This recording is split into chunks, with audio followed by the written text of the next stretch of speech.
มาล่มก็บ่แห้งปานใดพุ่นจนเฮ็ดเต็นท์ขาดเบิดนี่เอานี่มัดไว้เนาะเอาเสื้อฟางมัดไว้ก็บ่อยู่ตรงตินี่พุ่น เราดีดุมากินนะ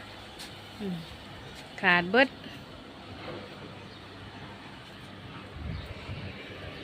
ล่มก็บ่แห้งปานใดนะคะแต่ว่าขาดพุ่นไม่ได้นี่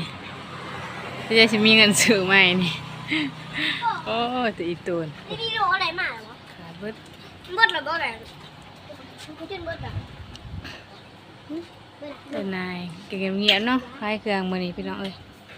บ่มีอันคลิปลงแล้วมาถ่ายเอาเต็นท์ขาดดิเนาะนี่ก็1ลูกซีนคล้ายกับได้คล้ายอยู่มื้อนี้นี่คล้ายก็ได้อยู่ประมาณ4-50เนาะ4-50ก็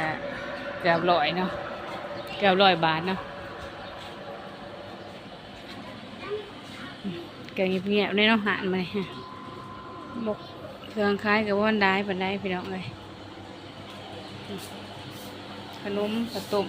น่ะนี่หมดก็หมดหลายแถน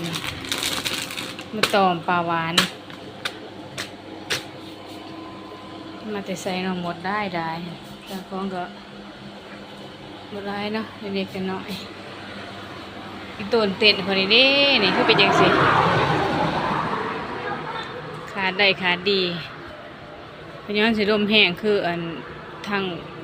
เนาะทางอัตตปือเนาะทางสารวัตรทางอัตตปือเนาะเหือนจนปีนอันนี้ก็ขาดเบิดเต็นขั้นฝนตกกับผู้ที่เปียกเบิดเดี๋ยวทีนี้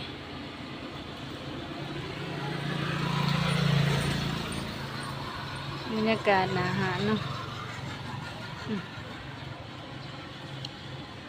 เขียบหมู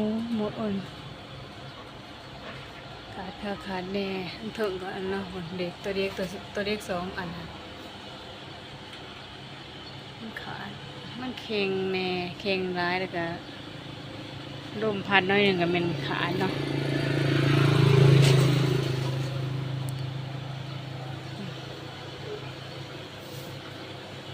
เฮ็ดโฟยน้ำคือเก่าเนี่ยพี่น้องเอ้ยดอกแค่สอมแคมเนาะสอมแคมอยู่สอมเดียวกันยังสิได้มาจับดิวเนาะ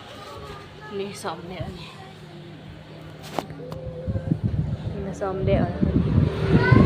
แต่ตัวนี้ยากหน่อยนี่ตูนเต็นขาดเบิด